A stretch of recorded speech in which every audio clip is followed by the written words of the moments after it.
also the pathway of vision again. One of the things that we talked about before we spoke about vision, we looked at the anatomy of vision, looked at the anatomy of the eye, and there's also a part of the anatomy of vision that there's the accessory structures of vision. Accessory structures of the eye, such things as the eyelids, the eyebrows, those things are basic. But then we talked about the lacrimal apparatus, right? We talked about the lacrimal apparatus. The lacrimal apparatus was those series of anatomical structures that secreted lacrimal fluid in the lateral aspects of the orbit of the eye, in the lacrimal gland. And the lacrimal gland then ducted that lacrimal fluid down into the eye, to the lacrimal gland. We had our eye here. You know, in this area, we have the lacrimal gland and secretory, a series of ducts that take that lacrimal fluid that's produced by those secretory cells in the lacrimal gland, and they duct it into the lateral corners of the eye. It collects in what we call the lacrimal canal, or the lacrimal canaliculi, and it's that depression here in the lower part of the eye. So the fluid collects, it runs down here, and then collects in the medial aspect of the face, the medial end of the eye, in the lacrimal sac.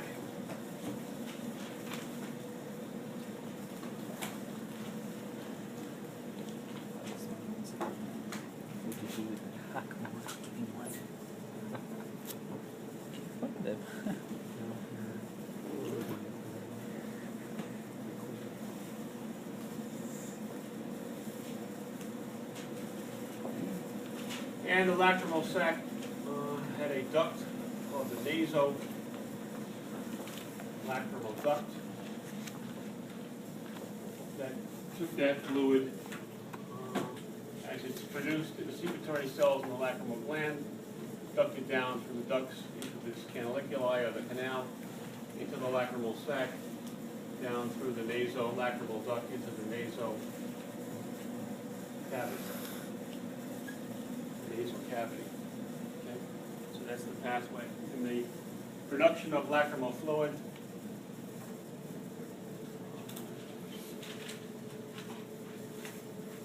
lysosomal activity of the fluid keeps the eye clean, prevents bacteria from accumulating in the eye, also provides the fluid which the eye stays from being dried out. So that was one of the most important accessory, what we call accessory structures of the eye. Eyelids, of course, and eyebrow is actually for referring or reflecting of the sunlight. And those are also accessory structures of the eye. But the lacrimal apparatus, which includes all those lacrimal structures, was the most important of the accessory structures of the eye. We then spent a lot of time looking at the anatomy of the eye, right? And we talked about the anatomy of the eye being most important in terms of what we saw as the three tunics.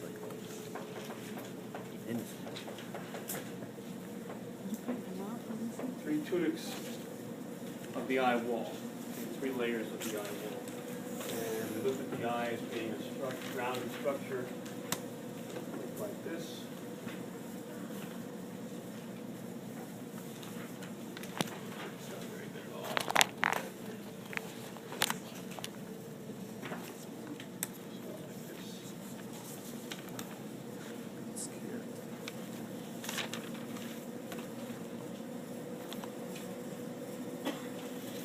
Where in the eye wall we have an outside sclera, which differentiates into the cornea in the anterior position. The second tunic of the eye was the uvea. The uvea is the choroid in the posterior.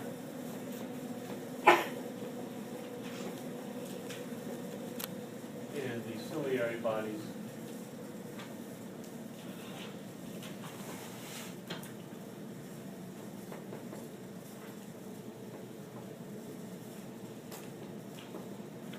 and the iris in the anterior position. And then finally, the third or innermost part of the eye wall, which is the most important, which was the retina. Right? We said that the posterior retina, posterior 50%, is called the epithelial retina. That part of the retina that we see when we'll look at the dissection tonight, we'll dissect the eye, it has color. And the anterior 50% of the retina that is closest to the vitreous chamber is called the neuronal retina.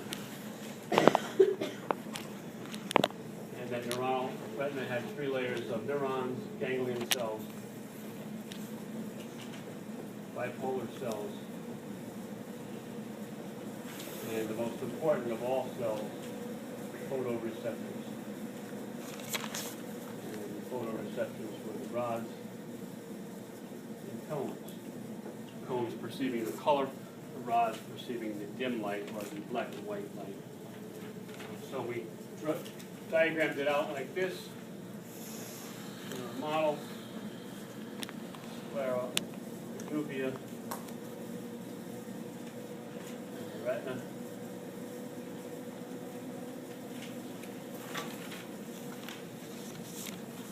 And the uvea being, the sclera being this layer here, consisting of the dense fibrous connective tissue, a protective layer really of the eye wall. And that sclera then came around and differentiated into this structure here, which is the cornea. It provides the protection of the eye itself. The uvea, this part here, the posterior part of the uvea being the choroid, it's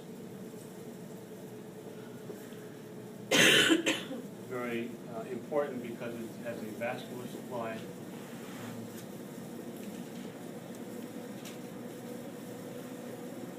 And that uvea then, as it came around in the anterior position, differentiated into the structures called the ciliary bodies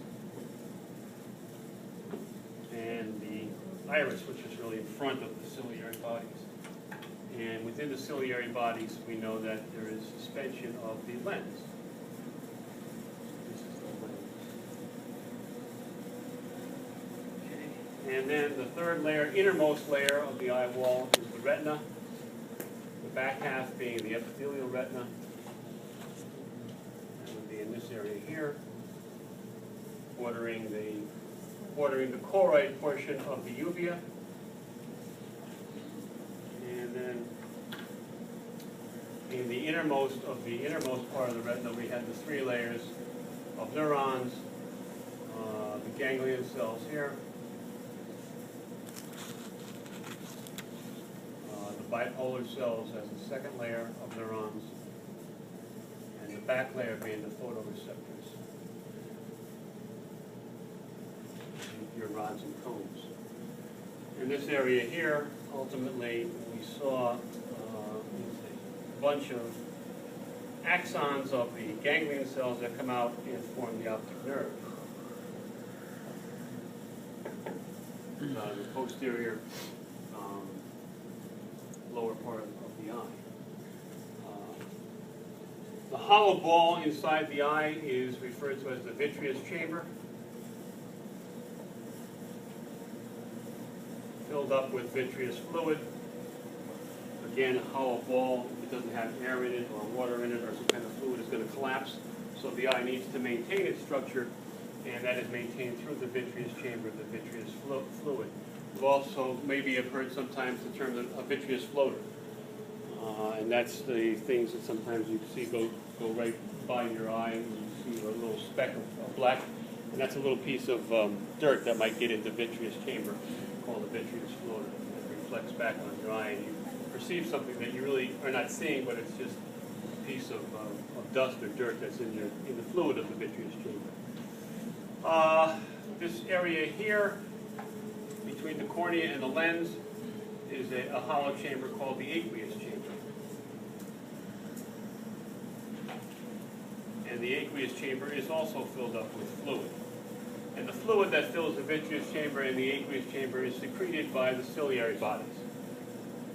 ciliary bodies are secretory, and the vitreous fluid and the aqueous fluid are basically the same consistency, but one fills the chamber in front of the lens and between the lens and the cornea, and the other fills the vitreous chamber, which enlarges the eye and maintains the structural integrity of the eye as a ball.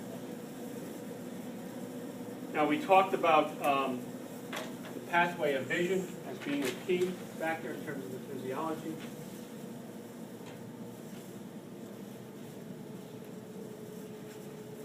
We know that all our special senses and all our integrative processing and reasoning are done by what? What kind of neurons do that? Interneurons and association neurons. Correct, association neurons. And they're found where? In the cortex. In the cortex, right? In the underlying cerebral cortex, cerebrum, and also in the underlying white matter.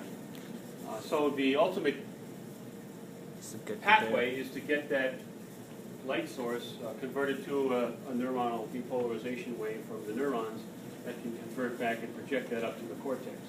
So we began to study the physiology of vision by looking at the anatomy, but then placing into context the pathway of vision as we started from a light source that becomes our visual stimulus,